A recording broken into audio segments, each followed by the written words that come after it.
Okay. तर जसं PPT वरती नाव दिसते तुम्हाला, टॉपिक आपला आहे भिंगे आणि दृष्टिदोष, याविषयी आपण माहिती पाहणार आहोत.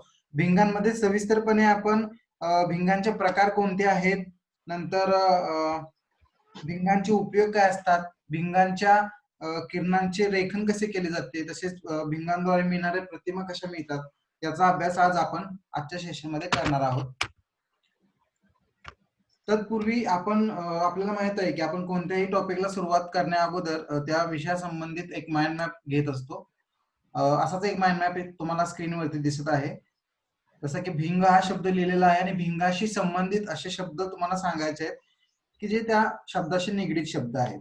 जसं की भिंग साधारण मुले असं सांगतात की सूर्यप्रकाशाने कागद जाळण्यासाठी मुलांनी बऱ्याच वेळा भिंगांचा वापर केलेला असतो. तर ते सुद्धा उपयोग मुलं सांगतात. तर भिंगाशी निगडीत शब्द तुम्हाला प्रत्येकाला एक. चष्मा. चष्मा, बरोबर. काच म्हटलं तर चालेल. काच.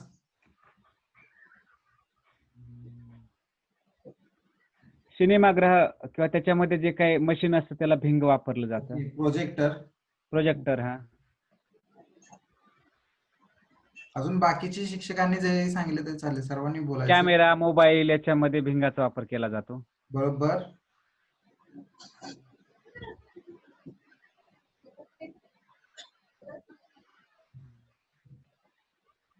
घराला लावलेली जी काच असते छोटीशी, हा, त्याच्यामध्ये भिंगाचा उपयोग केलेला असतो. ओके. सूक्ष्मदर्शकामध्ये भिंगाचा वापर होतो. ऍब्सोल्युटली. सूक्ष्मदर्शकामध्ये. बरोबर आहे. बरोबर.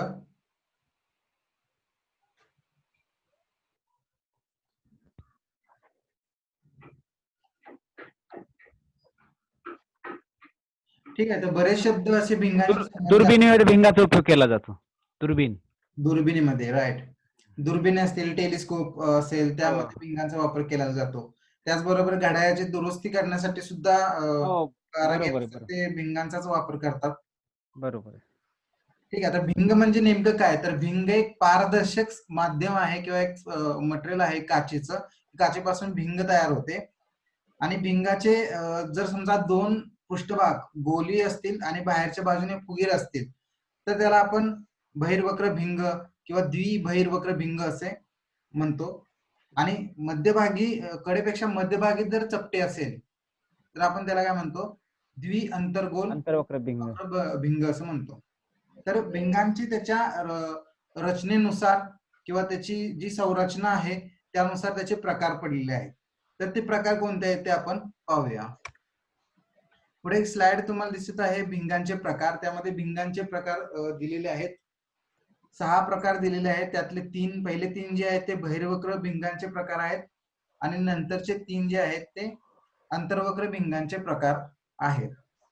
तर हे अजून स्पष्टपणे सांगण्यासाठी आकृतीद्वारे तुम्हाला इथे दिसत आहे की द्विबहिर्वक्र भिंगांचा जो आकार आहे त्याचे 2 पृष्ठभाग जे आहेत ते फुगीर आहेत. समतलीचा एक पृष्ठभाग जो आहे तो फुगीर आहे आणि एक आहे तो सपाट आहे. अंतर्वक्र बहिर्वक्र भिंगाचा दोन्ही भाग कसे आहेत त्या ठिकाणी एकमेकांना थोडेसे असे फुगीर झाल्यासारखे दिसत आहेत. तसे द्विअंतर्वक्र भिंगाचा मधला भाग जो आहे तो चपटा आहे आणि कडेला जाड आहे.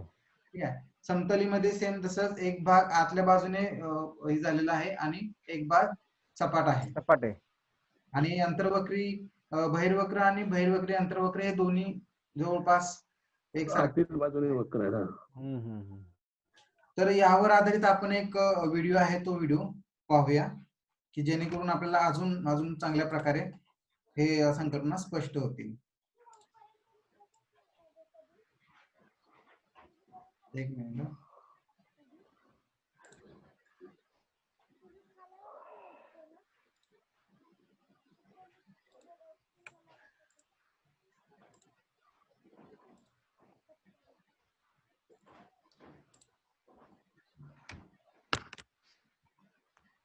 ओके. स्क्रीन दिसत आहे सर्वांना युट्यूबची?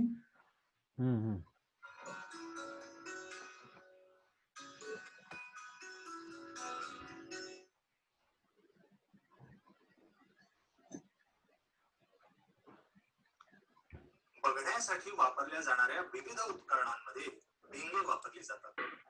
वाचनासाठी वापरली जाणारी भिंगे, कॅमेऱ्याची झूम भिंगे किंवा अगदी डोळे सुद्धा. जुन्या काळात भिंगे स्फटिकाला तकाकी आणून किंवा खनिज स्फटिकापासून बनवले जात असत. प्राचीन रोमन किंवा ग्रीक पाण्याने भरलेल्या काचेचा भिंग म्हणून वापर करत होते. आजकाल भिंगे काच आणि प्लास्टिक यासारख्या पदार्थांपासून बनवली जातात. भिंगाला घासून तकाकी आणून किंवा साच्याने आकार देऊन हव्या त्या आकाराचे बनवले जातात. लेन्स हा मूळ लॅटिन शब्द लेंटिल किंवा मसुराचा दाणा यावरून आलेला आहे, ज्याचा आकार बहिर्वक्र भिंगासारखा असतो. परंतु सर्व भिंगांचा आकार सारखा नसतो. भिंगे दोन प्रकारचे असतात, बहिर्वक्र आणि अंतर्वक्र. बहिर्गोल भिंग कणांपेक्षा केंद्रापाशी जाड असते आणि अंतर्वक्र भिंग कणांपेक्षा केंद्रापाशी पातळ असते. कृती 1. इथे वेगवेगळी भिंग दाखवली. आपण भिंगांबद्दल आणखी माहिती घेऊ. बहिर्वक्र भिंग एक लोखंडी गोळी किंवा तशी काही गोलाकार वस्तू ठेवली तर ती दूर जाते. कडेच्या बाजूला यावरून असे समजते की हे भिंग केंद्रापाशी जाड आहे. हे भिंग दोन्ही बाजूने केंद्रापाशी जाड आहे. याला द्विबहिर्वक्र भिंग म्हणतात. बहिर्वक्र भिंग प्रतिमा मोठ्या करते.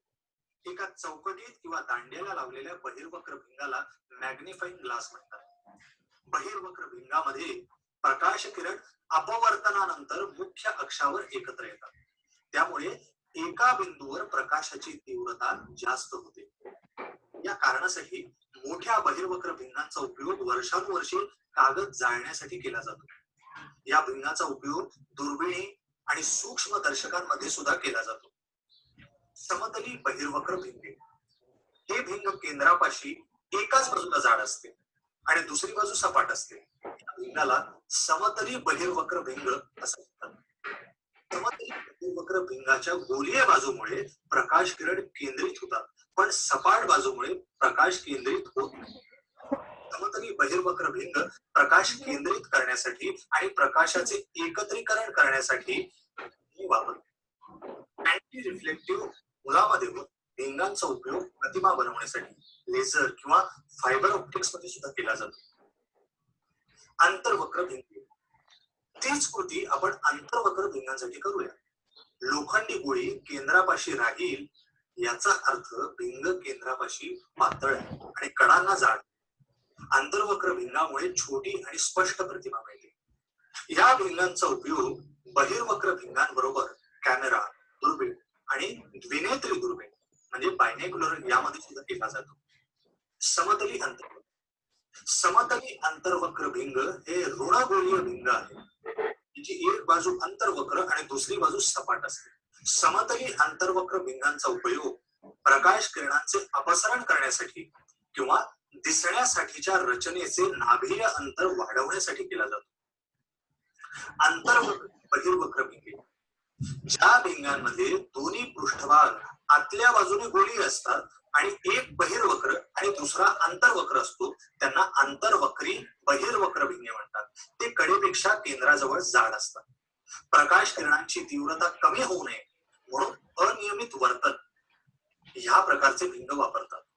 जेव्हा अंतर्वक्री बहिर्वक्र भिंगे इतर भिंगांबरोबर वापरली जातात तेव्हा एकत्र रचनेचे नाभी अंतर यामुळे प्रतिमेची विकृती कमी होते आणि स्पष्टता वाढते. अंतर्वक्री बहिर्वक्र भिंगे दोन प्रकारचे असतात. धन अंतर्वक्री बहिर्वक्र भिंगे आणि ऋण अंतर्वक्री बहिर्वक्र भिंगे. जेव्हा लहान नाभीय अंतराची गरज असते अशा वस्तूंमध्ये अंतर्वक्री बहिर्वक्र भिंगे वापरली जातात. त्यामुळे प्रतिमेचा दर्जा सुधारतो. या भिंगांच्या अंतर्वक्र पृष्ठभागाची गोलाई कमी असते आणि बहिर्वक्र भागाची गोलाई जास्त असते.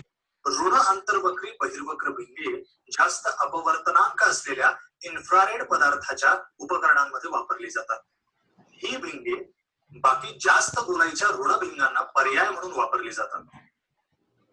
प्रकाश किरणांना प्रसारित करण्यासाठीची उपकरणे ज्यामध्ये कमीत कमी गोलीय अनियमितता अपेक्षित असते अशा जागी ही वापरली जातात. आव्हान. एका बहिर्वक्र भिंगाच्या केंद्राजवळ एक अर्ध पारदर्शक वर्तुळाकार वस्तू ठेवली तर त्याच्या प्रतिमेचे चित्र तुम्हाला काढता येईल का?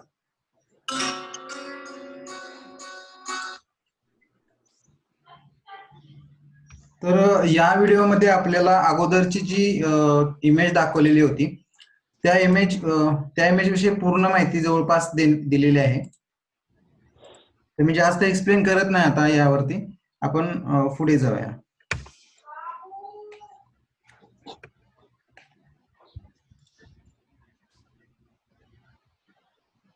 ओके. पुढे आपला पॉइंट आहे बहिर्गोल आणि अंतर्गोल भिंगांचे काटछेद. आता काटछेद मध्ये काय, तर हा भाग जर तुम्ही पाहिला आकृती अ मध्ये, तर हा बहिर्वक्र भिंगासारखा भाग दिसत आहे, आणि ब आकृतीमध्ये हा भाग पाहिला ठळक भाग, तर हा अंतर्गोल भिंगासारखा दिसत आहे. बरोबर. आता यामध्ये दोन गोलीय आरसे आहेत, C1 आणि C2. हे समजा हे दोन आरसे आहेत, सॉरी काच आहेत गोलीय, आणि त्यापासून हे बनलेले आहेत. आता काटछेदापासून हे बनलेले आहेत, हे या ठिकाणी दाखवलेलं आहे. आता यामध्ये S1 जो आहे तो एका काटछेदाचा पृष्ठभाग आहे, आणि S2 हा दुसऱ्या याचा आहे ना.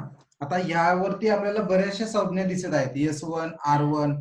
हे नेमकं काय आहे ते आपण पुढच्या स्लाइड मध्ये पाहणार आहोत.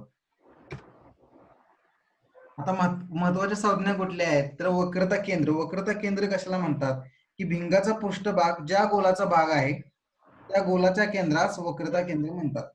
आणि प्रत्येक भिंगास C1 आणि C2 जसे या आकृतीमध्ये दाखवलेलं आहे, त्याचे काय दोन वक्रता केंद्र आहेत. आता हा जो भाग पाहिला आपण इथून A पासूनचा या B पर्यंतचा, तर हा जो भाग आहे तो S1 या गोलाचा आहे. A पासून B पर्यंतचा हा दुसरा भाग आतला पाहिला तर हा S2 चा भाग आहे. आणि ह्या दोन्ही गोलांची जो केंद्र असतो त्याला आपण वक्रता केंद्र म्हणतो. C1 आणि C2 या शब्दाने या अंकाने दाखवलेलं आहे. पुढे वक्रता त्रिज्या कशाला म्हटली जाते, तर यामध्ये तुम्हाला दोन्ही आकृतीमध्ये R1 आणि R2 बरोबर हे त्रिज्या आहे. या दोन्ही त्रिज्या आहेत दोन्ही वर्तुळाच्या, त्याला आपण वक्रता त्रिज्या असे म्हणतो. ठीक आहे. तिसरा आहे मुख्य अक्ष कशाला म्हणतात, तर दोन्ही वर्तुळाच्या केंद्रातून जाणारा जो अक्ष आहे किंवा जी रेष आहे तिला आपण मुख्य अक्ष असे म्हणतो. आता प्रकाशीय मध्य म्हणजे काय, तर शेजारी दिलेली एक आकृती पहा, इथे बहिर्वक्र भिंग आणि अंतर्वक्र भिंग असे दोन भिंगे दिलेले आहेत. P1, Q1, P2 आणि P3 अशी किरणे दिलेली आहेत. आता हे तीन किरणे बरोबर O या केंद्रातून जाताना दिसत आहेत, आणि O या केंद्रातून गेल्यानंतर ती कुठे दुसरीकडे न जाता त्यांचा मार्ग न बदलता ती सरळ गेलेली दिसत आहेत दोन्ही या आकृतीमध्ये. बहिर्गोल भिंगामध्ये पण तसेच होते आणि अंतर्गोल भिंगामध्ये देखील तसेच होते. आपला मार्ग न बदलता ते सरळ जातात, त्याला प्रकाशीय केंद्र असे म्हणतात. ठीक आहे. पुढे जाऊ आपण आता मुख्य नाभीकडे येऊ. मुख्य नाभी म्हणजे काय हे पाहण्यासाठी खाली दिलेली आकृती पहा. या ठिकाणी बहिर्वक्र भिंग आहे, आणि बहिर्वक्र भिंगाच्या उजव्या आणि डाव्या बाजूला मुख्य अक्षावरती दोन बिंदू दिलेले आहेत, एक आहे F1 आणि F2. आता मुख्य अक्षाला समांतर येणाऱ्या जे आपाती किरण आहेत ते अपवर्तनानंतर एका बिंदूवरती एकत्रित येतात, मुख्य अक्षावरच्या एका बिंदूवरती एकत्रित येतात, त्याला आपण काय म्हणतो, मुख्य नाभी असे म्हणतो. आता येथे F1 आणि F2 हे दोन बिंदू या वक्र भिंगाचे काय आहेत, दोन मुख्य नाभी आहेत. सेम तसंच अंतर्वक्र भिंगाचं दिलेलं आहे. अंतर्वक्र भिंगाला देखील बहिर्वक्र भिंगाप्रमाणे दोन नाभी या ठिकाणी आपल्याला दिसत आहेत. आता इथे काय होतं, मुख्य अक्षाला समांतर असणारे प्रकाश किरण, आपाती किरण हे अपवर्तनानंतर काय होतात, बाजूला जातात. हा म्हणजे दूर जातात, फैलावतात, है ना, एकत्रित येत नाहीत. बघा हा, आणि हेच किरण जर पाठीमागे इकडे वाढवले तर मुख्य नाभीतून एकत्र आल्याचा भास होतो. हा, तर एका बाजूला ते एका बिंदूवरती मिळतात, एकत्रित येतात, त्याला आपण मुख्य नाभी, अंतर्वक्र भिंगाचे मुख्य नाभी असे म्हणतो. तर इथे सुद्धा दोन नाभी आपल्याला दिसत आहेत. शेवटचा पॉइंट आहे नाभी अंतर कशाला म्हटलं जातं. आता नाभी अंतर म्हणजे काय, तर भिंगाचा जो प्रकाशीय मध्य असतो म्हणजे O, ओ पासून ते F1 किंवा F2 चे जे अंतर आहे त्याला आपण नाभी अंतर असे म्हणतो. समजा इथून O पासून F2 चे अंतर जर काढले तर F स्मॉल f न दाखवलं जातं. तसंच इथून तुम्ही या ठिकाणचे सुद्धा नाभी अंतर काढू शकता. तर या संकल्पना समजणं अतिशय महत्वाचं असतं. पुढे उदाहरणं सोडवताना मुलांना उपयोगी आहे.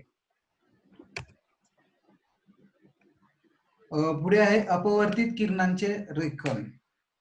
आता या संकल्पना समजल्यानंतर अपवर्तित किरणांचे रेखन कसे करायचे, जसं की आता पहिला नियम, त्याचे काही नियम ठरलेले आहेत. ते नियम आपण सध्या इथे पाहूया इमेज मध्ये आणि नंतर सिम्युलेशनच्या सहाय्याने ते पाहूयात. पहिला नियम काय आहे की जर आपाती किरण मुख्य अक्षाला समांतर असेल तर अपवर्तित किरण मुख्य नाभीतून जातो. या ठिकाणी बहिर्वक्र भिंग दिलेला आहे आणि आपाती किरण बहिर्वक्र भिंगातून जाताना अपवर्तित होतात. अपवर्तित किरण काय होतात, एका बिंदूवरती एकत्रित येतात इथे. ठीक आहे, तर तो मुख्य नाभीतून गेलेला दिसत आहे. दुसरा नियम काय आहे, जर आपाती किरण मुख्य नाभीतून जात असेल म्हणजे F1 मधून तर अपवर्तित किरण मुख्य अक्षाला समांतर जातो. तिसरा नियम आहे, जर आपाती किरण भिंगाच्या प्रकाशीय केंद्रातून जात असेल तर त्याची दिशा बदलत नाही. यापूर्वीच्या आकृतीमध्ये आपण दोन भिंगांचे पाहिलेले होतं, अंतर्गोल आणि बहिर्गोल भिंगांमध्ये पाहिलेलं होतं की प्रकाशीय केंद्रातून जर प्रकाश गेला तर तो त्याची दिशा बदलत नाही, तर तो सरळच जातो. आता यावर आधारित आपण सिम्युलेशन आहे आणि सिम्युलेशन सहाय्यानं प्रत्यक्षात हे किरण आपण सोडून किंवा करून पाहूया. त्याची एक साईट आहे, ते सिम बकेट एक वेबसाईट आहे, तिथे भरपूर तुम्हाला लाईट या टॉपिक वरती सिम्युलेशन्स मिळतील.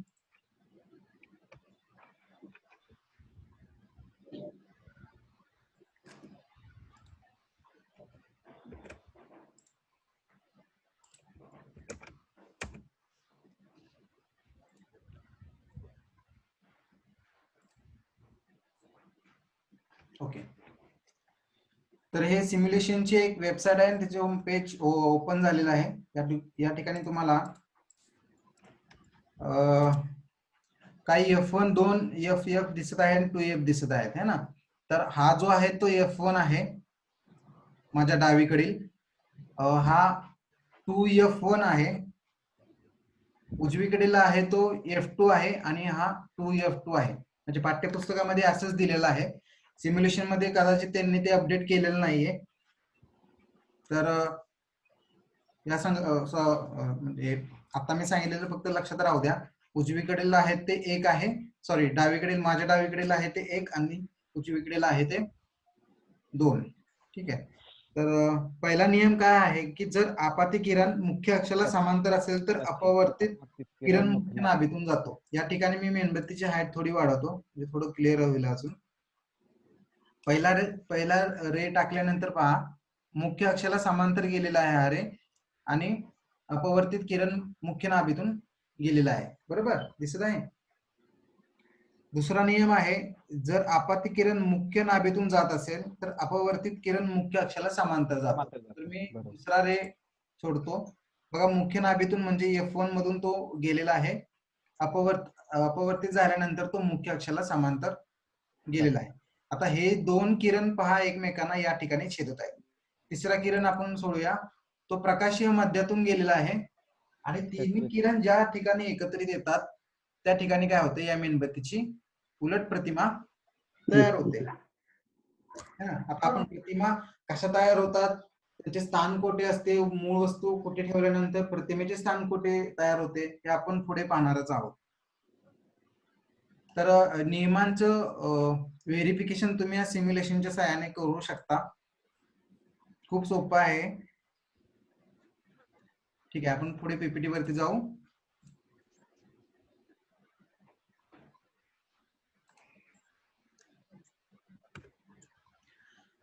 आता बहिर्गोल भिंगांद्वारे मिळणाऱ्या प्रतिमा कशा असतात ते या ठिकाणी सांगण्याचा प्रयत्न केलेला आहे.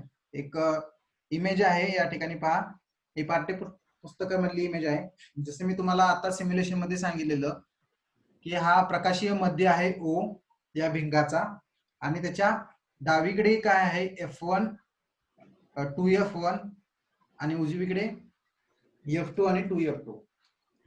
आता मेणबत्ती पहा, मेणबत्तीचे स्थान पहा कुठे आहे, तर F1 आणि 2F1 च्या मध्यभागी आहे आणि बहिर्गोल भिंग जे आहे ते प्रकाशीय मध्य वरती आहे आणि पडदा काय आहे 2F2 च्या पाठीमागे आहे आणि आपल्याला मेणबत्तीची प्रतिमा जी आहे ती पडद्यावरती दिसत आहे आणि ती कशी आहे, उलटी. उलट आहे का सुलट? उलट आहे. उलट आहे है ना. आता त्याचेच रे डायग्राम मध्ये असेल किंवा किरणाकृतीमध्ये कसं दिलेलं आहे ते पहा. या ठिकाणी बहिर्वक्र भिंग दाखवलेला आहे. फक्त वस्तू इथे तुम्हाला मेणबत्ती F1 च्या आणि 2F च्या मध्यभागी दिसत आहे. इथे वस्तू जी आहे AB ती 2F1 च्या पाठीमागे आहे. पण होतं नेमकं कसं, आता या आकृतीमध्ये तुम्हाला किरण दिसत नाहीत पण इथे तुम्हाला किरण दिसतात. तर पहिला किरण पहा गेलेला आहे अपवर्तित होऊन तो मुख्य नाभीतून झालेला आहे अपवर्तित. प्रकाशीय मध्यातून एक किरण गेलेला आहे आणि दोन्ही किरण ज्या ठिकाणी मिळतात त्या ठिकाणी काय झालेलं आहे, आपल्याला A1 आणि B1 म्हणजे या प्रतिमेची या वस्तूची प्रतिमा आपल्याला इथे तयार झालेली दिसत आहे. बहिर्गोल भिंगाद्वारे मिळणाऱ्या या प्रतिमांचे लेखन कसे केले जाते ते या इमेज मध्ये दिसत आहे. पुढे पाठ्यपुस्तकामध्ये एक तक्ता दिलेला आहे की बहिर्गोल भिंगाद्वारे मिळणाऱ्या विविध प्रतिमा आणि त्या कशा मिळतात, कुठे मिळतात, हे या तक्ता पडताळून पाहायचा आहे. तर आपण सिम्युलेशनच्या सहाय्याने हा पूर्ण तक्ता जो आहे तो आपण पडताळून पाहण्याचा या ठिकाणी प्रयत्न करू. यासाठी मला पुन्हा सिम्युलेशन ओपन करावं लागेल. ओके,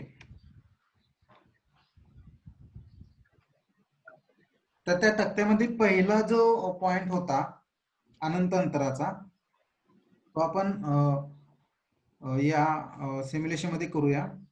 आता इथे पहा मध्यभागी बहिर्वक्र भिंग ठेवलेला आहे ना आणि इथे मेणबत्ती आहे.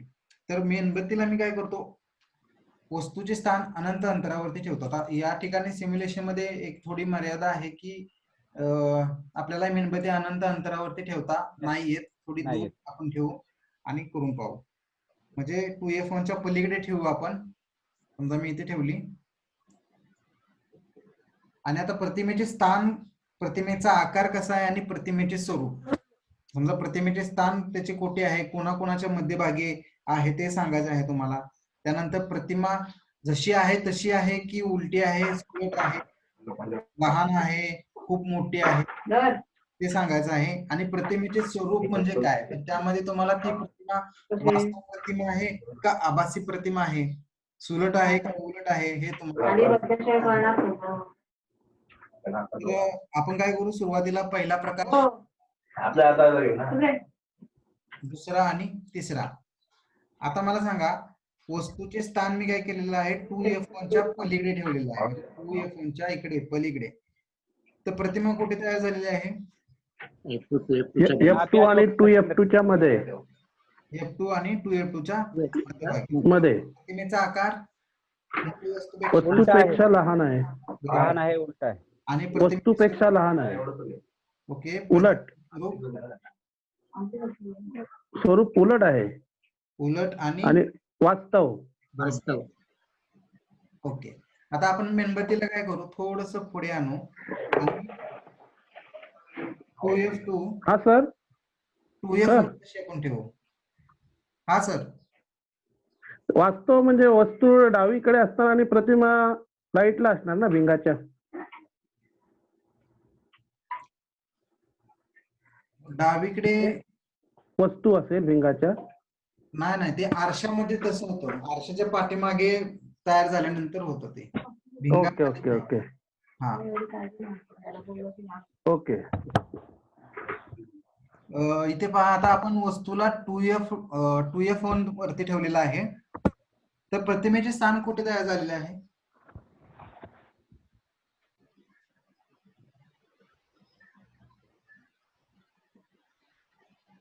टू एफ वन वरती आपण मेणबत्ती ठेवलेली आहे आणि मेणबत्तीची प्रतिमा 2F2 वर सर. 2F2 वर. 2F2 वरती तयार झालेली. ओके. आणि 2F2 आकार, प्रतिमेचा आकार वस्तू एवढाच आहे. ओके, उलट आहे. वास्तव आणि उलट. आणि वास्तव आणि वास्तव उलट. आहे. ओके. आता पहा इथे ऑब्जेक्ट डिस्टन्स दिलेला आहे. सॉरी, एक मिनिट. हा, इथे ऑब्जेक्टची हाईट दिलेली आहे, म्हणजे हा पदार्थाची हाईट आणि इमेज हाईट इथे 24.2 24.5 म्हणजे जवळपास 24च्या दरम्यान दोन्हींची हाईट आहे, म्हणजे समान आकाराची आहे. ओके. आता आपण काय करू, F1 आणि 2F1 च्या दरम्यान ही मेणबत्ती ठेवूया. आता सांगा. 2F2 च्या पलीकडे गेली आता प्रतिमा. ते बरोबर 2F2 च्या मोठी. पलीकडे प्रतिमा मोठी आहे. मोठी आहे प्रतिमा. हा, वास्तव आहे, खरी आहे ती, पण उलट आहे. हा, बरोबर. आता आपण काय करू, नाभी F1 आणि प्रकाशीय मध्य यांच्या दरम्यान घेऊ. आता सांगा. आता दिसतच नाही, अनंत अंतर. भिंगाच्या बाजूला वस्तूच्या बाजूलाच प्रतिमा मोठी आभासी. हॅलो, हा, प्रतिमा वस्तूच्याच बाजूला येते, मोठी आहे. आभासी भेटणार. हा, विशाल आहे, आभास आणि सुलट आहे. हा, बरोबर बरोबर. जे सांगितलं ते बरोबर आहे. वस्तू भिंगाच्या ज्या बाजूस आहे त्या बाजूस प्रतिमा तयार झालेली आहे आणि मूळ वस्तूपेक्षा खूप मोठी आहे. विशाल आहे. आभासी आणि सुलट आहे. तर आभासी प्रतिमा जे आहेत ते आपल्याला पडद्यावरती घेता येत नाहीत, पण वास्तव प्रतिमा जे आहेत ते आपण पडद्यावरती घेऊ शकतो. ठीक आहे. तर सिम्युलेशन मध्ये आपण बहिर्वक्र भिंगांद्वारे मिळणाऱ्या प्रतिमा जे आहेत त्याचा जो तक्ता आहे तो तक्ता आपण या ठिकाणी पाहिलेला आहे. पुढे जाऊ आपण आता.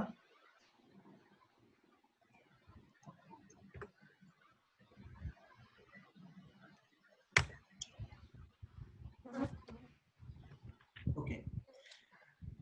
आता जसं बहिर्वक्र भिंगांचं रेखन आपण पाहिलेलं होतं, किरणांचं रेखन, तसंच अंतर्वक्र भिंगांचं सुद्धा आहे आणि यामध्ये फक्त दोनच नियम दिलेले आहेत. तर पहिला नियम काय आहे, तर जर आपाती किरण मुख्य अक्षाला समांतर असेल तर अपवर्तित किरण पाठीमागे वाढवल्यास नाभीतून जातो. आता हा किरण जो गेलेला आहे PQ PA न दाखवलेला तो आपाती किरण आहे. इथे काय झालेलं आहे, अपवर्तनानंतर तो दूर गेलेला आहे, म्हणजे विखुरलेला आहे आणि तो किरण जर पाठीमागे वाढवला आपण तर तो मुख्य नाभीतून जातो. दुसरा नियम काय आहे, जर आपाती किरण नाभीतून जात असेल तर अपवर्तित किरण मुख्य अक्षाला समांतर जातो. हा दुसरा नियम आहे. आता तो शायद या ह्याच्यामध्ये दिलेला नाहीये, आकृतीमध्ये दिलेला नाहीये. इथे फक्त प्रकाशीय मध्यातून आकृती दाखवलेला आहे, पण आपण सिम्युलेशनच्या सहाय्याने ते सुद्धा करून पाहू. दुसरा नियम. तर मला पुन्हा सिम्युलेशन वरती जावं लागेल. ओके. आता मध्यभागी बहिर्वक्र भिंग आहे, तर त्या ठिकाणी आपण अंतर्वक्र भिंग घेऊया. तर डायव्हर्जिंग वरती क्लिक केल्यानंतर तुम्हाला अंतर्वक्र भिंग या ठिकाणी मिळेल. आता यावरून आपल्याला जसं बहिर्गोल भिंगाचा जसा आपण तक्ता पाहिलेला तसाच तक्ता पाहणार आहोत. त्या अगोदर नियम पडताळून पाहू. पहिला नियम आहे आपला की प्रकाश किरण मुख्य अक्षाला समांतर असेल आणि तो पाठीमागे वाढवला असतात नाभीतून जातो. हा दुसरा नियम होता आपला की भिंगावरती तो प्रकाश किरण पडला तर तो अपवर्तित होऊन, हा तर पुढे गेलेला आहे, पण जो पुन्हा पाठीमागे वाढवला तर तो मुख्य अक्षाला समांतर जातो. म्हणजे पुढे देखील समांतरच गेलेला आहे, पाठीमागे देखील वाढवला तरी तो समांतरच जातो आणि हे तिसरा प्रकाशीय मध्यातून गेलेला आहे. म्हणजे हे किरण, आता हे दोन आभासी किरण आहेत है ना, डॉट डॉट दाखवलेले, आणि हा वास्तव आहे, आणि हे तिघे ज्या ठिकाणी मिळतात त्या ठिकाणी मेणबत्तीची इमेज तयार होते. ठीक आहे, हे समजलं. आता आपण तक्त्यावरती जाऊ. तक्त्यावरती पहिला आहे की वस्तू अनंत अंतरावरती ठेवायची. आता ही अनंत अंतरावरती समजा मी वस्तू ठेवली तर प्रतिमेचे स्थान कोठे तयार होईल. आता ऑब्झर्वेशन करायचं तुम्हाला. पहा, मी आता काय करतो, 2F1 च्या जवळ ठेवली मेणबत्ती आणि ह्या मेणबत्तीकडे लक्ष द्यायचंय तुम्हाला छोट्या. आता मी काय करतो, हळूहळू ही मेणबत्ती थोडी दूर दूर करत जातो. मेणबत्तीचा आकार पहा प्रतिमेचा, छोटा छोटा होत चालला. आणि ती कोठे कोठे चाललेली आहे.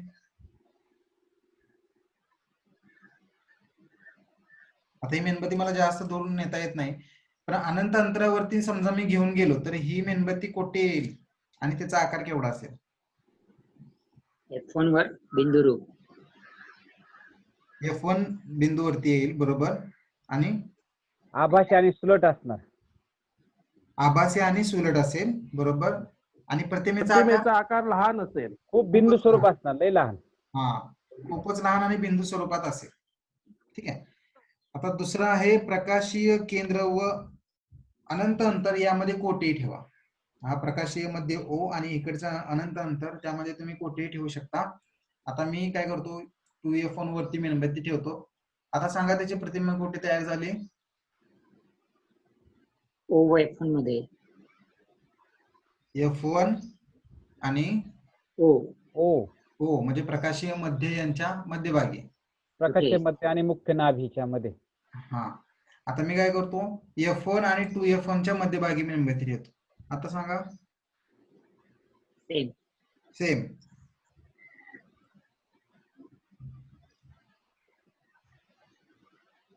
आता प्रकाशीय मध्ये आणि नाभी यांच्या मध्यभागी ठेवलेले आहे. तर सेम तिथेच प्रतिमा तयार. सेम तिथेच येते. आता हे नाभी आणि ध्रुव केलं असेल तुम्ही, मेणबत्ती कुठेही लांब कितीही लांब ठेवा तर नाभीच्या बाहेर प्रतिमा जात नाही. त्यामुळे यामध्ये जास्त व्हेरिएशन दिलेलेच नाही, फक्त 2च व्हेरिएशन दिलेले आहे. जसं बहिर्वक्राचं जर पाहिलं तर 5 ते 6 व्हेरिएशन दिलेले आहेत. या ठिकाणी तुम्ही करू शकता. ठीक आहे, पुढे जाऊया आपण आता.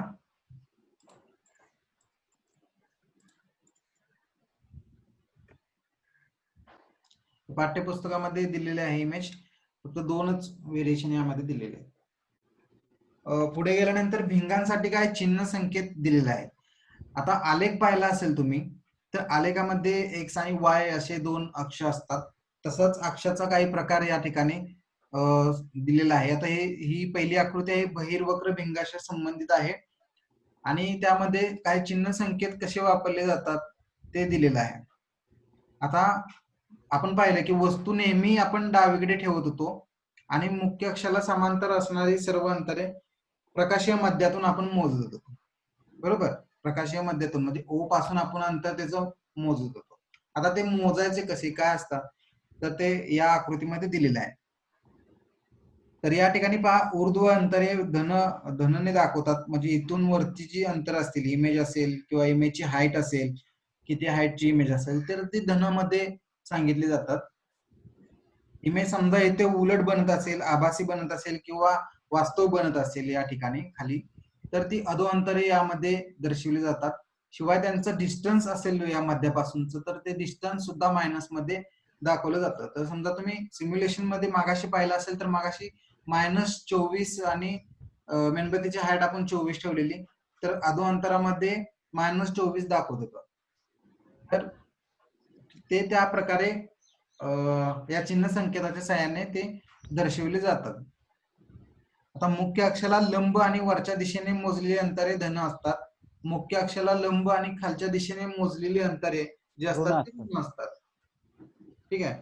आता आपण पाहिलं की बहिर्गोल भिंगाचे जे काही इमेजेस प्रतिमा तयार झालेल्या होत्या त्या उजवीकडे दिसत होत्या आपल्याला, है ना. तर ते धन ह्याच्यामध्ये जातात. ते अंतर्गोल मध्ये पाहिलं तर आपल्याला सर्व प्रतिमा या इकडे दिसत होत्या, कुठल्या बाजूला, डावीकडे. म्हणजे ते ऋण अंतरामध्ये येतात. यालाच आपण कार्टेशियन चिन्ह संकेत असे म्हणतो. याचा वापर देखील पुढे उदाहरणं सोडवण्यासाठी केला जातो.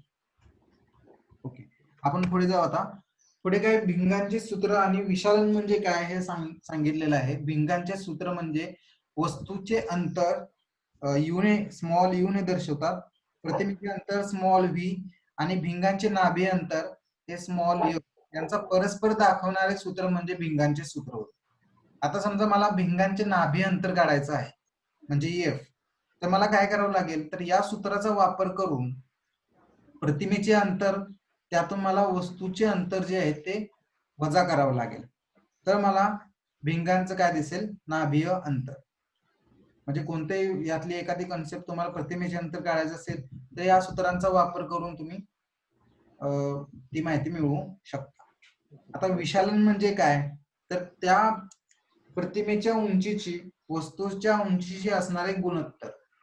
जसं आपण पाहिलं की भिंग अंतर्वक्र भिंगांमध्ये प्रतिमा मोठी असेल तर त्याची वस्तू मोठी असेल तर तिची प्रतिमा लहान दिसते है ना, अंतर्वक्र भिंगांमध्ये हे आपण पाहिलं. तर त्याची क्षमता किती आहे काय ते काढण्यासाठी या विशालन या सूत्राचा वापर केला जातो. उदाहरणार्थ प्रतिमेची उंची जर 10 सेंटीमीटर असेल आणि वस्तूची उंची 5 सेंटीमीटर असेल तर त्यातून होणारं विशालन किती असेल,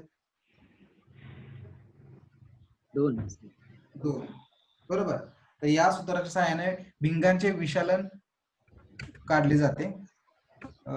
तर भिंगांचा भाग जो आहे तो या ठिकाणी इथे संपलेला आहे. भिंगांचा संबंध आहे पुढे, तर तो मानवी शरीराशी कसा आहे तो आपण पाहणार आहोत. आता मानवी डोळा व त्याची रचना. आता डोळा दिलाय तर त्यामध्ये भिंगांचा संबंध असेलच है ना, तर आपण ते पाहू. या ठिकाणी तुम्हाला एक आकृती दिसत आहे, काही नावं दिसत आहेत या आकृतीवरती, तर त्याविषयी आपण माहिती पाहू. सुरुवातीला हा डोळा, तर डोळ्याचा जो वरचा बाहेरचा जो पृष्ठभाग आहे त्याला आपण काय म्हणतो, एक पारदर्शक पातळ पटल असतं त्याला आपण पारपटल म्हणतो. आणि या पटलातूनच सुरुवातीला प्रकाश काय होतो, डोळ्यामध्ये प्रवेश करतो.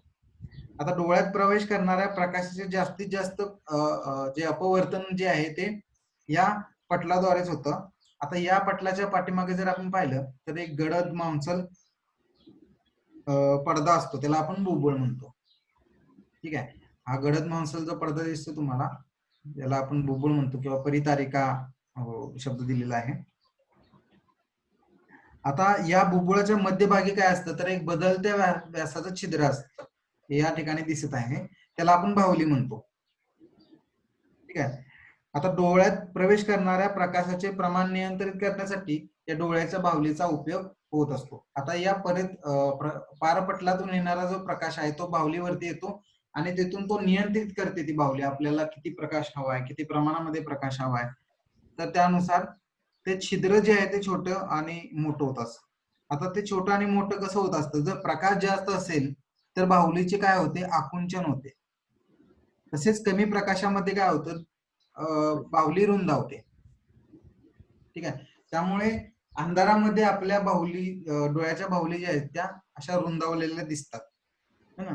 आणि टॉर्च समजा डोळ्यावरती पाडली किंवा तीव्र प्रकाश एखाद्या वस्तूचा आला तर आपल्या डोळ्याच्या बाहुली काय होतात, आकुंचित होतात. तो प्रकाशाला तो नियंत्रित करत असतो. पुढे आहे डोळ्याच्या बाहुलीच्या लगतच मागे पारदर्शक बहिर्गोल भिंग स्फटिकमय भाग असतो, ते भिंग होय. जसं या ठिकाणी नेत्रभिंग या नावानं ते दाखवलेलं आहे. तर भिंगासारखाच भाग आहे, दोन्ही बाजूला असं फुगीर दिसत आहे आपल्याला. आता ते स्फटिकमय भिंग असतं आणि त्याची जे नाभी अंतर आहे ते त्याचे सूक्ष्म अदला बदल करू शकतो. म्हणजे त्याचा आकार तो छोटा करू शकतो, चपटा करू शकतो, फुगीर करू शकतो. आणि ऑब्विसली त्याचा आकार बदलल्यामुळे त्याचं काय होतं, नाभी अंतर जे आहे ते बदलत असतं. आता या भिंगामुळे डोळ्याच्या आतमध्ये जो पडदा असतो ज्याला आपण दृष्टीपटल म्हणतो, त्या दृष्टीपटलावरती काय होते, इमेज किंवा प्रतिमा तयार होत असते. आता दृष्टीपटल जे आहे ते एक संवेदनशील पटल असतं. इथं संवेदनशील पेशी असतात, प्रकाश आल्यानंतर त्या उत्तेजित होतात, विद्युत संकेत निर्माण करतात आणि ते विद्युत संकेत जे आहेत ते मज्जा तंतूद्वारे आपल्या मेंदूकडे पाठवले जातात. आणि मेंदू काय करतो, त्या संकेताचा अर्थ जो आहे तो व्यक्त करतो आणि त्यावरती प्रक्रिया करतो आणि वस्तू जशा तशा आहेत ते आपल्याला त्याचे आकलन होते. आता आपण पाहिलं की जवळच्या वस्तू ज्यावेळेस आपण पाहतो त्यावेळेस भिंग जे आहे ते चपटे होते आणि नाभी अंतर वाढते. ते दूरवरच्या वस्तू पाहताना होतं. जवळच्या वस्तू पाहताना काय होतं, तर डोळ्याचे भिंग फुगीर होते आणि भिंगांचे नाभी अंतर कमी होते. त्यामुळे वस्तूची दोन्ही वेळेस आपल्याला सुस्पष्ट प्रतिमा मिळते. आता जे आपण पाहिलं की नाभी अंतर आवश्यकतेनुसार बदलू शकते हे नेत्रभिंग किंवा हा डोळा, तर त्याला आपण काय म्हणतो, तर समायोजन साधतं. तो डोळा जो आहे तो समायोजन साधतो. तर अंतर कमी जास्त तो करत असतो. ठीक आहे. तर आपण आता पुढे जाऊ. पुढे आपण पाहू भिंगांची समायोजन शक्ती. जसं मी आता तुम्हाला सांगितलेलं की नेत्रभिंग जे आहे ते दूरवरून जर प्रकाश येत असेल तर ते चपटे होते आणि त्याची प्रतिमा जी आहे ती दृष्टीपटलावरती या ठिकाणी तयार होते. तसेच जवळच्या वस्तूकडून येणारा जो प्रकाश असेल त्यावेळेस भिंग फुगीर होते आणि त्याची दृष्टीपटलावरती प्रतिमा तयार होते. खाली एक परिच्छेद दिलेला आहे या ठिकाणी, तर तुमच्यापैकी कोणी वाचन करेल त्याचे? वाचू का? हॅलो. हा सर. हा. निरोगी डोळ्यापासून ज्या कमीत कमी अंतरावर वस्तू असताना ती स्पष्टपणे व डोळ्यावर ताण न येता दिसू शकते त्या अंतर्गोल सुस्पष्ट दृष्टीचे लघुत्तम अंतर म्हणतात व वस्तूच्या त्या स्थानाला डोळ्याच्या निकटबिंदू म्हणतात. निरोगी मानवी डोळ्यांसाठी निकटबिंदू डोळ्यापासून 25 सेंटीमीटर अंतरावर असतो. डोळ्यापासून ज्या जास्तीत जास्त अंतरावर वस्तू असताना ती स्पष्टपणे दिसू शकते त्या अंतराला सुस्पष्ट दृष्टीचे अधिकतम अंतर म्हणतात व वस्तूच्या त्या स्थानाला डोळ्याचा दूरबिंदू म्हणतात. निरोगी मानवी डोळ्यासाठी दूरबिंदू अनंत अंतरावर असतो. ओके. तर या पॅरेग्राफ मध्ये तुम्हाला समजलेलं असेल, कमी कमी अंतरावर वस्तू असेल आणि कुठलाही ताण डोळ्यावरती न पडता ती स्पष्ट दिसत असेल तर तिला आपण सुस्पष्ट दृष्टीचे लघुत्तम अंतर म्हणतो किंवा त्या वस्तूच्या स्थानाला डोळ्याचा निकटबिंदू असे म्हणतो. आणि निरोगी डोळ्यासाठी 25 सेंटीमीटर हे अंतर जे आहे ते निकटबिंदूचं अंतर मानलेलं आहे. आणि जास्तीत जास्त अंतरावरची वस्तू जर स्पष्टपणे दिसत असेल तर त्याला आपण सुस्पष्ट दृष्टीचे अधिकतम अंतर म्हणतो किंवा त्या वस्तूच्या स्थानाला आपण डोळ्याचा दूरबिंदू म्हणतो. तर मानवी डोळ्यासाठी दूरबिंदू हा अनंत अंतरावरती असतो. त्या ठिकाणी अंतराची मर्यादा दिलेली नाही, कारण दूरवरची वस्तू सुद्धा आपल्याला स्पष्ट दिसत असते. ठीक आहे. पुढे दृष्टीदोष आणि त्यावरील उपाय. साधारणपणे दृष्टीदोष हे 3 प्रकारचे आहेत, ते आपण पाहू. सुरुवातीला जो आहे तो निकट दृष्टीता. आता निकट दृष्टीचा हा दृष्टीदोष म्हणजे काय, तर जवळच्या वस्तू स्पष्ट दिसतात. आता या डोळ्याच्या आकृती दिलेली आहे, प्रकाश किरण आतमध्ये या भिंगातून अपवर्तित झालेले आहेत. तर जवळच्या वस्तू स्पष्ट दिसतात पण दूरच्या वस्तू स्पष्ट दिसत नाहीत. पहा इथे प्रतिमा दृष्टीपटलावरती बनलेली आहे पण इथे काय झाले तर दृष्टीपटलाच्या पाठीमागे तयार झालेले आहेत. म्हणजेच आपल्याला दूरच्या वस्तू स्पष्ट दिसत नाही तर ती थोडीशी पुसट अंधुक दिसते. आता या दृष्टीदोषाचे निराकरण करायचं असेल तर ते कशा प्रकारे करायचं, तर त्यासाठी अंतर्गोल भिंगाचा वापर केला जातो. या ठिकाणी अंतर्गोल भिंग या डोळ्याच्या समोर दिलेला आहे आणि त्यावरती येणारा प्रकाश. आता इथे जवळचा प्रकाश पण दिलेला आहे आणि दूरचा प्रकाश सुद्धा दाखवलेला आहे आणि त्याची जी प्रतिमा आहे ती दृष्टीपटलावरती बरोबर येत आहे. आता दृष्टीपटलाच्या पाठीमागे पुढे झालेली नाही, त्यामुळे ती वस्तू आपल्याला स्पष्ट दिसते. त्याचबरोबर सेम असंच की दूरदृष्टितामध्ये काय होतं की दूरच्या वस्तू स्पष्ट दिसतात पण जवळच्या वस्तू स्पष्ट दिसत नाहीत. तर त्याचं निराकरण करण्यासाठी बहिर्गोल भिंगाचा वापर केला जातो. आता यामध्ये जवळच्या वस्तू स्पष्ट दिसत नाहीत म्हणजे इथे जवळची किरणे आलेले आहेत आणि त्याचे निराकरण या भिंगामार्फत होऊन आपल्याला प्रतिमा जी आहे तर ती प्रतिमा दृष्टीपटलावरती दिसलेली आहे. जर भिंग वापरलं नाही तर प्रतिमा जी आहे ते दृष्टीपटलाच्या पाठीमागे इथे तयार होते, त्यामुळे वस्तू आपल्याला स्पष्ट दिसत नाही. तिसरा प्रकार आहे वृद्ध दृष्टिता. आता वाढत्या वयानुसार हा जो दोष आहे तो दोष येतो. त्यामुळे काय होतं, डोळ्याची समायोजन शक्ती जी आहे ती सामान्यतः कमी होते. आता समायोजन म्हणजे आपण मगाशी पाहिलं की नेत्रभिंग त्याचा आकार बदलतं, तर ते आकार बदलणं जे काम आहे ते एका स्नायू द्वारे होत असतं, ज्याला आपण वरती एक नाव दिलेलं रोमक स्नायू म्हणून. तर त्यामुळे काय होतं, त्याची समायोजन साधण्याची जी क्षमता आहे ती कमी होते आणि त्यामुळे काय होतं, तर वयस्कर माणसाचा निकट बिंदू जो आहे तो डोळ्यापासून मागे सरकतो, त्यामुळे त्यांना चष्म्याशिवाय जवळच्या वस्तू सहजपणे दिसणं कठीण होतं. ठीक आहे. तर निकट बिंदू आपल्याला माहिती आहे 25 सेंटीमीटर आहे निरोगी डोळ्याचा, तर तो निकट बिंदू डोळ्यापासून मागे सरल्यामुळे त्यांना दिसत नाही.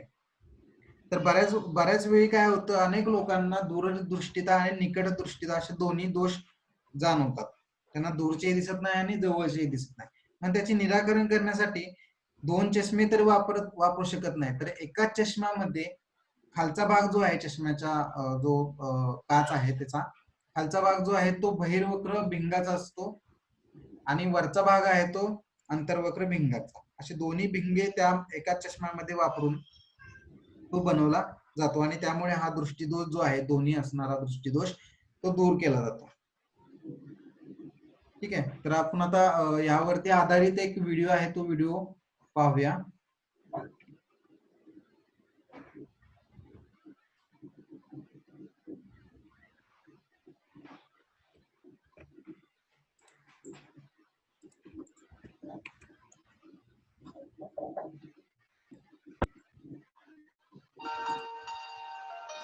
व्हिडिओ थोडा इंग्लिश मध्ये मी हळूहळू तुम्हाला पॉज करून सांगत जाईल. सुरुवातीला डोळा कसा कार्य करतो, कसा संदेश पाठवतो ते त्यामध्ये दाखवलेलं आहे.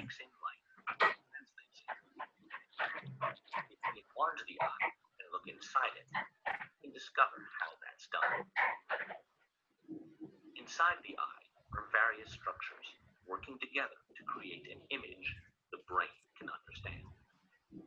Among these are the cornea, a clear cornea म्हणजे पारपटल, covering the iris or colored part of the eye, the lens directly below it, and the retina, which lines the back of the iris eye. म्हणजे बाहुली, lens The दिलेला आहे, retina नेत्रभिंग, consists of thin layers of light retina म्हणजे sensitive दृष्टिपटल. tissue.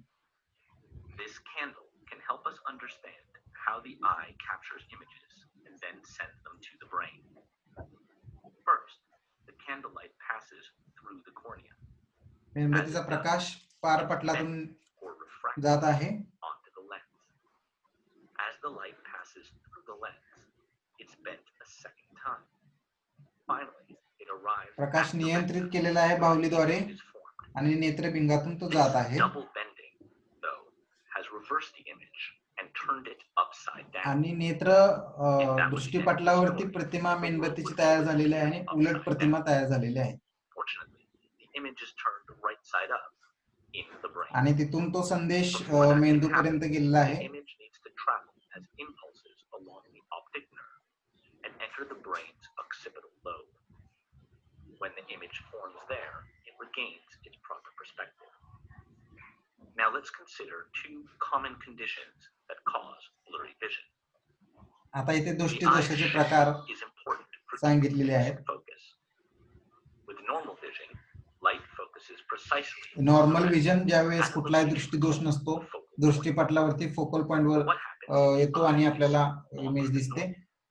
निकट दृष्टीचा सांगणारा point आहे आता.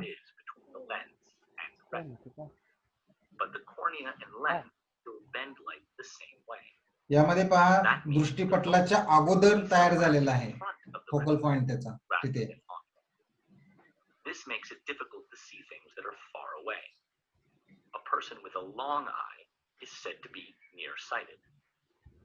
त्यामुळे दूरच्या वस्तू दिसत नाहीत. Lenses can correct आणि nearsightedness.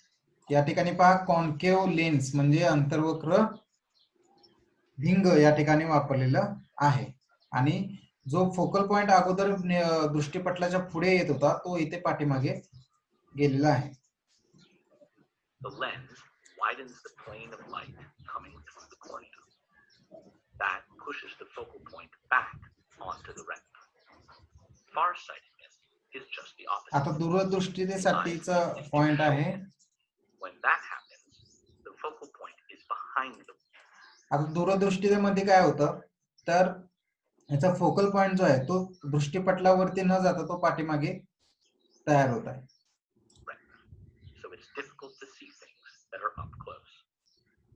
Glasses with convex lenses आता या ठिकाणी पहा मगाशी कॉन्केव्ह लेन्स वापरलेला, इथं कॉन्व्हेक्स लेन्स म्हणजे बहिर्वक्र भिंग वापरलेला आहे आणि त्याद्वारे प्रकाश इथे पहा अपवर्तित होऊन डोळ्यातून पुन्हा अपवर्तित होऊन तो बरोबर फोकल पॉइंट जो आहे तो दृष्टीपटलावरती तयार झालेला आपल्याला दिसून येतो. narrow the plane of light. Narrowing the light passing through the cornea moves the focal point back onto the retina and can correct farsightedness. तर या व्हिडिओद्वारे दृष्टीदोष आणि त्याचे निराकरण कसं करायचं, काय कोणतं भिंग वापरायचं कोणत्या दोषाला, ते या ठिकाणी सांगितलेलं आहे. आपण पुन्हा पीपीटी वरती येऊ.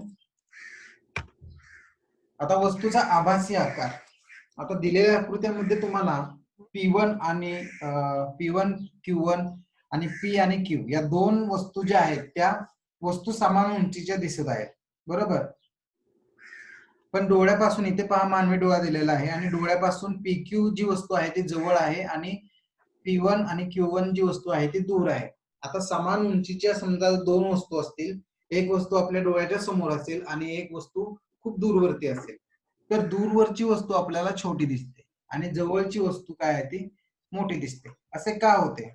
तर वस्तूचा आभासी आकार या पॉइंट मध्ये दिलेला आहे की या ठिकाणी जर तुम्ही पाहिलं तर PQ जी वस्तू आहे तर त्या वस्तूचा डोळ्याशी होणारा कोन अल्फा या सिम्बॉलने दाखवलेला आहे. तर तो कोन पहा कसा आहे, किती मोठा आहे. आणि P1 आणि Q1 या वस्तूचा डोळ्याशी होणारा जर कोन पाहिला, हा बीटा या चिन्हाने दाखवलेला आहे, तर तो अल्फा पेक्षा कसा आहे, लहान आहे की मोठा? अल्फा पेक्षा लहान आहे. लहान आहे. म्हणजे अल्फाचा कोन हा बीटा पेक्षा मोठा आहे. त्यामुळे जवळची वस्तू जी आहे PQ ती आपल्याला मोठी दिसते, मोठी दिसते. दूरवरती ठेवलेली वस्तू जी आहे ती छोटी. तर वस्तूचा आभासी आकार या पॉइंट मध्ये समजा वस्तू जवळ असेल, हा ठीक आहे. तर हे समजलं. आपण पुढे जाऊ. पुढे आहे आता अंतर्गोल भिंगांचे उपयोग. आता या भिंगांचा वापर कुठे केला जातो? तर सुरुवातीला ज्यावेळेस माइंड मॅप घेतलेला त्यावेळेस निश्चित असं कुठलं भिंग सांगितलेलं नव्हतं की अंतर्वक्र भिंग त्याच्यात सांगा. मिक्स मध्ये आपण घेतलेलं. तर या ठिकाणी अंतर्वक्र भिंगांचे उपयोग कुठे कुठे केला जातो तर ते यामध्ये दिलेलं आहे. तर वैद्यकीय उपकरणे असतील, स्कॅनर असेल, CD प्लेअर या किंवा या उपकरणामध्ये लेझर किरणांचा वापर केला जातो ना. तर त्यांचे कार्य योग्य रीतीने चालावे यासाठी अंतर्गोल भिंगाचा वापर केला जातो. त्याचबरोबर एक सरांनी सांगितलेलं की दरवाजावरती एक लेन्स लावलं जातं, तर त्याला नेत्रदर्शिका म्हणतात आणि ज्याच्या सहाय्याने दरवाजाच्या बाहेरील परिसराचे अधिकाधिक दृश्य आपल्याला दिसणे शक्य होते. आणि या लेन्स त्या उपकरणामध्ये एक किंवा अधिक अंतर्गोल भिंगांचा वापर केला जातो. खूप छोटे असे भिंग वापरले जातात. तिसरा उपयोग आहे चष्म्यामध्ये केला जातो. निकट दृष्टीचा दोषाचे निराकरण करण्यासाठी जसं आपण अगोदर पाहिलं तर त्यामध्ये चष्म्यामध्ये अंतर्गोल भिंगाचा उपयोग केला जातो.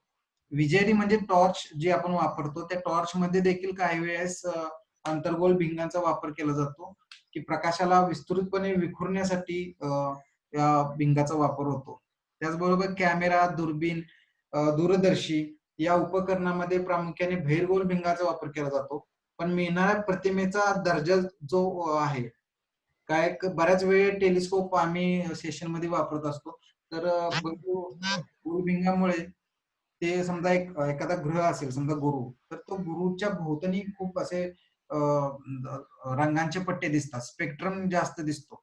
तर तो अधिक क्लिअर करण्यासाठी त्या ठिकाणी अंतर्वक्र किंवा अंतर्गोल भिंगाचा वापर करतात. काही ठिकाणी आरशांचा अंतर्वक्र आरशाचा देखील वापर केला जातो काही टेलिस्कोप मध्ये, ते आपण पुढे पाहणार आहोत. अंतर्गोल प्रमाणेच बहिर्गोल भिंगांचे देखील काही उपयोग आहेत. जसे की साधा सूक्ष्मदर्शक आहे, तर साधा सूक्ष्मदर्शकामध्ये फक्त एकाच भिंगाचा वापर होतो, बहिर्वक्र भिंगांचा, आणि त्याला आपण मॅग्निफाइंग लेन्स म्हणतो. जसं की घड्याळ दुरुस्ती करणारे जे असतात कारागीर, तर ते जास्त करून मॅग्निफाइंग लेन्स असेल तर त्याचा वापर करतात. दुसरा उपयोग आहे संयुक्त सूक्ष्मदर्शक.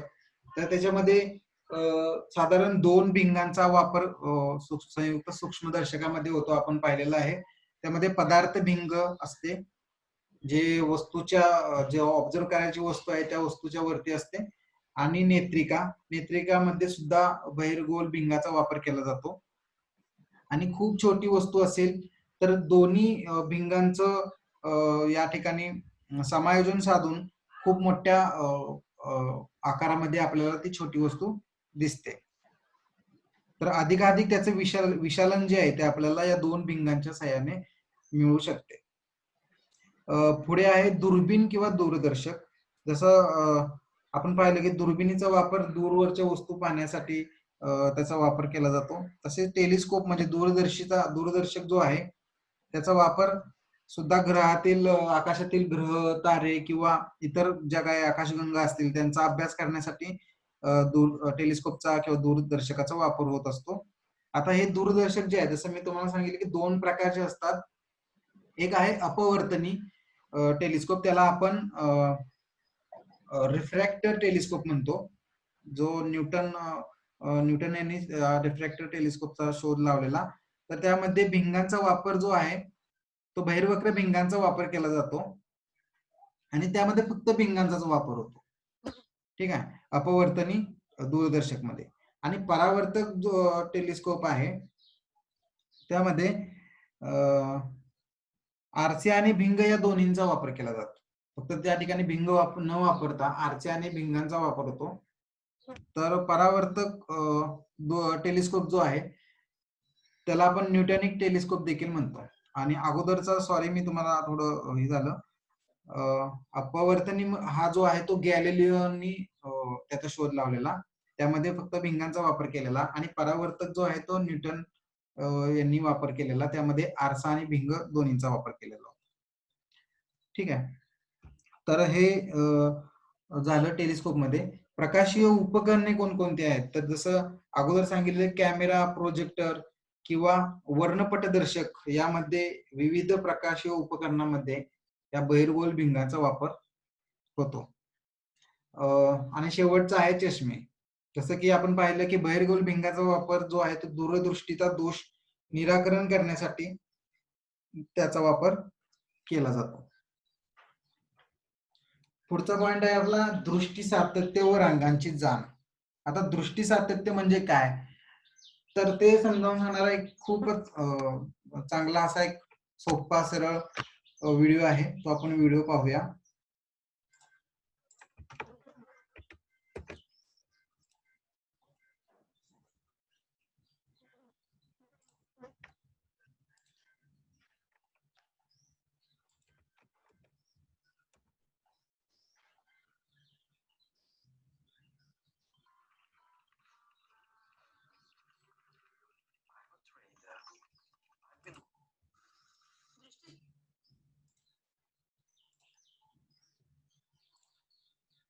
ओके, तर अरविंद गुप्ता यांच्या टॉयज फ्रॉम ट्रॅश या वेबसाईट वरती तुम्हाला दृष्टीदोषाचा हा एक व्हिडिओ मिळेल. युट्यूब वरती सुद्धा अवेलेबल आहे. सातत्यावर आधारित एक मजेदार खेळणं करूया. यासाठी आपल्याला लागेल कागदाचा कप, स्पोकचा तुकडा, स्ट्रॉ, दोरा, डिंक आणि पोपट आणि पिंजऱ्याचे चित्र. सुरुवातीला स्पोकच्या एका बाजूला पोपट आणि पिंजऱ्याचे चित्र चिकटवा. कागदाच्या कप मध्ये गारपार भोग पाडून स्ट्रॉ घाला आणि त्याचा मधला भाग कापून टाका. स्ट्रॉ मध्ये स्पोक घुसवा. स्पोकच्या उघड्या भागावर एक दोरा बांधून तो स्पोकवर गुंडाळा. दोऱ्याचं दुसरं टोक कपच्या तळातून बाहेर काढा आणि त्याला एक मणी बांधा. आता हा मणी खेचला आणि सोडला तर स्पोक तर गरगर फिरेलच, पण त्याचबरोबर पोपट आणि पिंजऱ्याचं चित्रही गरगर फिरून दृष्टी सातत्याने पक्षी पिंजऱ्यात बसलेला आपल्याला दिसेल.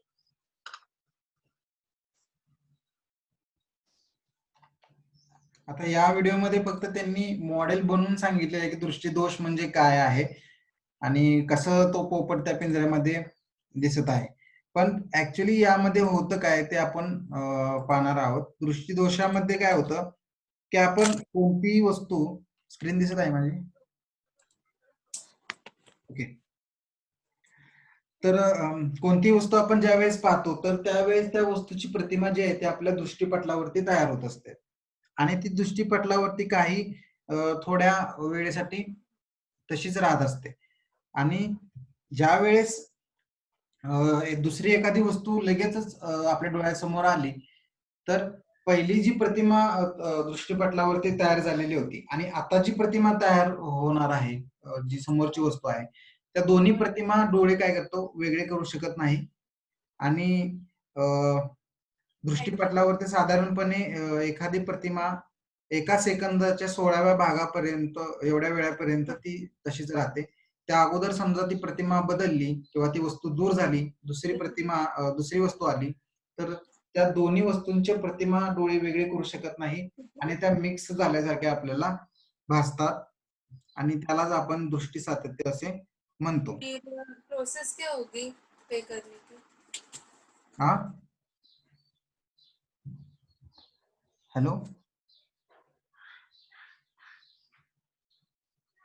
हेलो, कुछ सवाल है क्या आपके? ओके, तर याला आपण दृष्टी सातत्य असे म्हणतो. दैनंदिन जीवनात बरीचशीच उदाहरणं आपल्याला अशी दिसून येतात.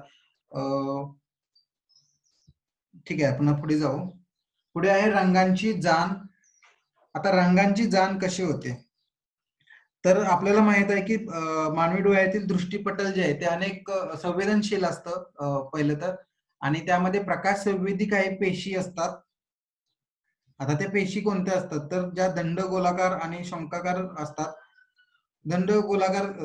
दंडाकार पेशी जे असतात त्या प्रकाशाच्या तीव्रतेस प्रतिसाद देतात.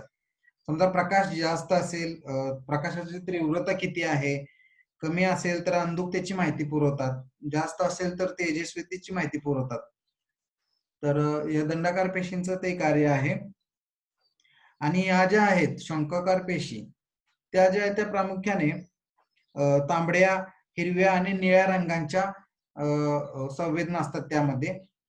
आता त्यामध्ये नेमकं काय होतं की जेव्हा आपल्या डोळ्यावरती तांबडा रंग पडतो त्यावेळेस तांबड्या रंगाला प्रतिसाद देणाऱ्या पेशींना इतर पेशींच्या मानाने तो काय करतो, उद्दीपित करतो आणि त्यामुळे काय होतं, तांबड्या रंगाची जाण होते. आता काही व्यक्तीमध्ये विशिष्ट रंगांना प्रतिसाद देणाऱ्या शंकापेशींचा अभाव असतो, तर त्यांना काय होतं, तर रंगांची ओळख होत नाही. म्हणजे यात प्रायमरी कलर जे आहेत, प्रायमरी कलर म्हणजे मुख्य कलर आपण म्हणतो की लाल, हिरवा आणि निळा, RGB, तर त्यांना प्रायमरी कलर म्हणतात. तर हे त्यांना ओळखता येत नाहीत.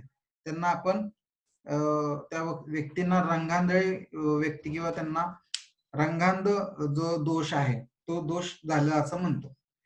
आता बऱ्याच वेळा काय होतं, जे ट्रॅकमॅन वगैरे असतात रेल्वेमध्ये, तर त्यांची जी भरती असते त्यामध्ये रंगांधळेपणाचा टेस्ट केली जाते. कारण आपल्याला माहित आहे की वाहतुकीमध्ये सिग्नलला जास्त महत्व असतं आणि सिग्नल मध्येच प्रायमरी कलर लाल आणि हिरवा असतो आणि त्या रंगांचे जे ज्ञान आहे ते होणं गरजेचं असतं त्या क्षेत्रात काम करणाऱ्या लोकांना. जर त्यांना तो रंग ओळखताच आला नाही तर एका चुकीच्या सिग्नलमुळे खूप मोठी हानी होऊ शकते. त्यामुळं त्यांची ही चाचणी केली जाते. तर साधारणपणे डोळ्याच्या बाबतीत जे आहे ते आपण सर्व या भागामध्ये कव्हर केलंय. तर आजच्या सेशनमध्ये आपण काय पाहिलं त्याचा एक थोडक्यात रिकॅप मी एका मिनिटात सांगत आहे. त्यामध्ये सुरुवातीला आपण भिंग म्हणजे काय, भिंगांचे प्रकार, भिंगांचे काटछेद कसे असतात ते पाहिलं. त्याचबरोबर बहिर्वक्र भिंगांचे काही किरणाकृतीचे नियम असतात, किरणांचे रेखन कसे करतात ते त्याविषयी आपण माहिती पाहिली. त्याचबरोबर बहिर्वक्र भिंगांचा जो तक्ता होता, वस्तूचे स्थान आणि प्रतिमेचे स्थान कुठे असते, तो तक्ता आपण पडताळून पाहिला सिम्युलेशनच्या माध्यमातून. त्याचबरोबर अंतर्वक्र आरशाचे जे नियम आहेत ते नियम पडताळून पाहिले. त्याचबरोबर त्याचा देखील जो तक्ता होता तो तक्ता आपण अभ्यासला. कार्टेशियन चिन्ह संकेत याविषयी माहिती मिळवली. त्याचबरोबर विशालन म्हणजे काय आणि भिंगांचे सूत्र कसे असते, त्यांचा आपापसात असणारा संबंध कसा असतो तो सुद्धा आपण अभ्यासला. त्याचबरोबर मानवी डोळा आणि भिंगांचे काम कसे असते त्याविषयी माहिती पाहिली. मानवी डोळ्यामधले जे भाग आहेत त्या भागांविषयी माहिती पाहिली. त्याचबरोबर दृष्टी दोष कोणते असतात आणि त्यावरतील उपाय कोणते असतात त्याविषयी सुद्धा देखील पाहिलं. आभासी वस्तूंचा आकार कसा ओळखतात, जवळची वस्तू मोठी का दिसते, लांबची वस्तू असेल तर ती समान उंचीची वस्तू छोटी का दिसते, ते सुद्धा आपण पाहिले. बहिर्वक्र आणि अंतर्वक्र भिंगांचे उपयोग देखील पाहिले. आणि शेवटी आपण दृष्टी सातत्य आणि रंगांची जाण जो आहे तो भाग पाहिला. जवळपास इयत्ता 10वीच्या पाठ्यपुस्तकामध्ये भिंगांचा जो टॉपिक आहे त्यातले जवळपास सर्वच पॉइंट आपण आजच्या सेशन मध्ये कव्हर केलेले आहेत. तर माझ्याकडून आजचे सेशन इथेच complete आहे. पुढील मार्गदर्शन मी ताईंना आणि नीना सरांना विनंती करतो की पुढे काय असेल आपल्याकडून किंवा अजून काय तुम्हाला यामध्ये ऍड करायचे असेल तर करा, किंवा शिक्षकांना तुमच्यापैकी कुणाला काही प्रश्न असतील तर ते विचारू शकता. थँक्यू. शेअरिंग स्टॉप कर.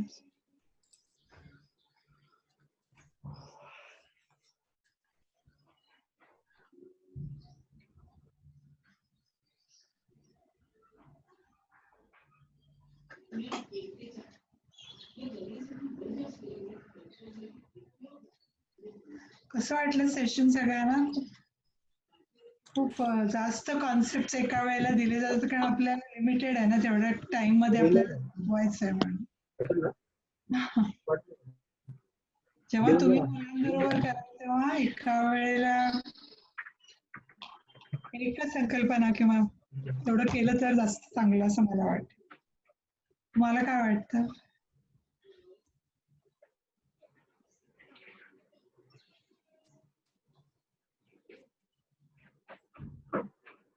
बरोबर आहे. म्हणजे पूर्ण धडा झाला ना एका तासामध्ये. म्हणजे आता जास्त संकल्पना कन्सेप्ट क्लिअर झाल्या. आमच्या झाल्यात क्लिअर, कारण आम्हाला ते येत होतं. मुलांना आपल्याला त्याला एखादा पॉईंट किंवा 2 पॉईंट घेता येतील प्रत्येक वेळेस. तर आम्ही फक्त मेथड सांगितली की आता आपण प्रत्यक्ष मुलांसमोर जाऊ शकत नाही, तर कशा पद्धतीने आपण त्यांना दाखवू शकू हे फक्त मेथड आम्ही सांगितली. बाकी प्रत्येकाची आपली स्टाईल असतेच करायची. ठीक आहे. नाही, मुलांचं घेताना अर्धा घ्यावं लागेल ना हे? हो, येस येस. कारण की मुलांना एवढं सगळं क्लिअर एका लेक्चर मध्ये नाही होणारच. बरोबर आहे सर. आता तुम्ही आहात म्हणून आम्ही जवळपास सर्व घेण्याचा प्रयत्न केला. मुलांबरोबर समजलं की म्हणजे आम्हाला सर्व टॉपिक झालं क्लिअर. मुलांसाठी कसं करावं? हो, मुलांसाठी 4-5 तासिका तरी लागतील याला. हो, 4-5 तासिका. आणि आम्हाला तर खूप छानपैकी समजलं आणि मस्त एकदम सांगितलं सरांनी. धन्यवाद सर. Welcome sir. रोहन, छान झालं सेशन. खूप छान झालं. ठीक आहे. धन्यवाद सर. हो या. Thank you. Okay, thank you Rohan sir. Thank you sir. Thank you ताई. या. Thank you everyone.